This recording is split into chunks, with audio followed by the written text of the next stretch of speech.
Andrew, so good to see you. I have a really basic question. When should you start taking money out of your 401k? A 401k, one of the most powerful saving tools available, but if you take the money out too early, you could face penalties. If you wait too long, those RMDs could push you into a higher tax bracket. So let's start with the basics. For the most part, employees tend to save in those tax-deferred 401ks. Why is that important?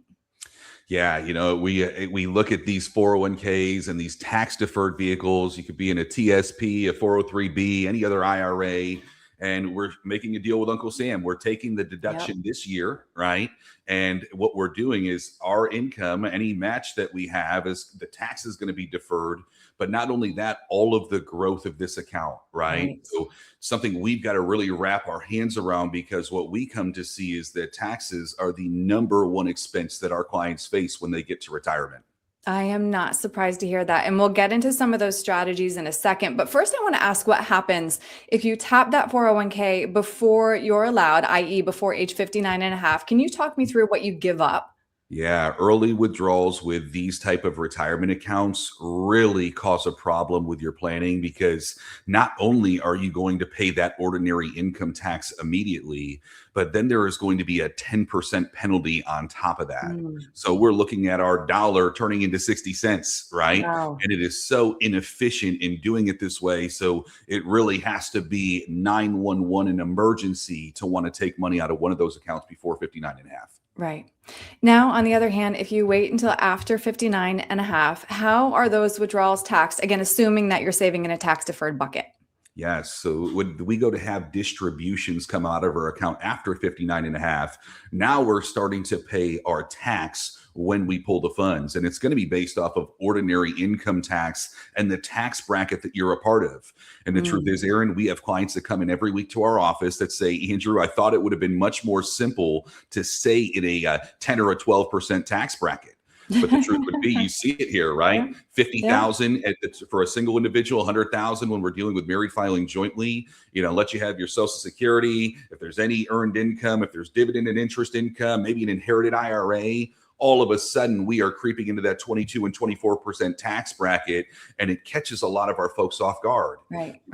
I'll mention also, you think of spouses that go into retirement planning for that dual tax bracket, and then they have a loved one that passes away. Good point. Now we're paying the widow's tax, and it's going to be an even higher cost that we're going to be pulling both of the IRAs out of a single tax bracket. Right. Yeah, that's so hard. And I know you mentioned some clients are surprised. You know who's not surprised? I know you know this. The government. That's because they are just waiting with bated breath for those taxes. That's also known as RMDs, when they start forcing you to take the money out. Can you walk me through RMDs and when they start? Absolutely. Required minimum distributions, right? So the way this is set up, it used to be 70 and a half under Secure Act and Secure Act 2.0. They've moved this. It went to 72. It is now at 73, and will move all the way up to 75. So if you're wondering, when do I need to start my forced distribution, you look at your date of birth, and that will give you the key as to when you're going to have to start taking the percentage out of your account. And I think a lot of people saw those changes after Secure Act and were like, oh, this is great. My retirement account can grow bigger. And the government, again, knew that as well, waiting for a bigger nest egg, a bigger tax bill. So, Andrew, if I come into your office today and I say, I can see this looming tax bill, what can I do today to help myself in retirement? Yeah, tax planning has got to be a focus, right? So if you know that this is coming in your future, I would absolutely recommend sitting down, coming in and looking at what it looks like to diversify so you can meet this tax problem head on, instead of continuing to kick that ticking tax bomb down the road, right? So when we look at how we can do this, this might be converting and having a thoughtful process of doing Roth conversions so that we can pay the tax on the seed, right? The upfront amount that we've, accrued, and have the rest of the harvest tax free, right? So we don't pay ordinary income tax on that entire account. Now, another recommendation is to have more liquidity inside of a brokerage account so that it can help with paying the tax. We want to do our best to pay any Roth conversion with a cash-like equivalent and not drive up those IRA brackets or, what we will see for the amount of tax that we're going to pay, because it's really inefficient, Aaron. Right. So many important considerations here, Andrew. What I hear you saying is that the sooner that you can put that plan in place, the better, so that we can buy the government out of this, arrangement that we're in. So if somebody would like to sit down with you and come up with that plan, what's the best way to reach you?